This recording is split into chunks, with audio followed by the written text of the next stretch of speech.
কাৰণ আমি খেল উপভোগ নকৰোঁ যিহেতু আমি ঘৰত পৰিয়ালৰ মানুহ আমি মাক দেউতাক দুজনহে থাকোঁ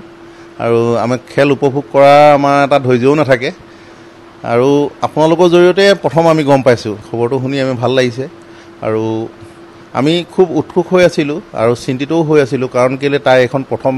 যিহেতু ২৬ তাৰিখৰ পৰা খেল অনুষ্ঠিত হৈছে বা অলিম্পিক গেম আৰম্ভ হৈছে কিন্তু তাই এটা দীৰ্ঘ সময় ২৬ তাৰিখৰ পৰা এই ৩১ তাৰিখলৈ ৫ দিন তাই মানে ৰুমতে বহি অতিবাহিত কৰিবলগীয়া নিচিনা কথা এটা হৈছে খেলত হয়তো আপোনালোকে প্ৰত্যক্ষ কৰিছে মোকো কৈ আছে বহুতে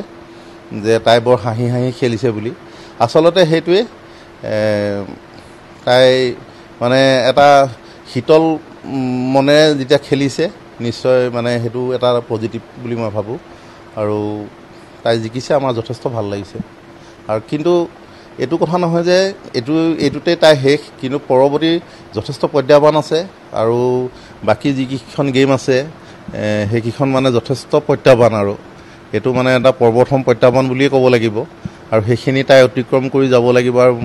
আৰু সেইখিনিত গ'লেহে তাই মেডেলৰ লিষ্টত নামটো আহিব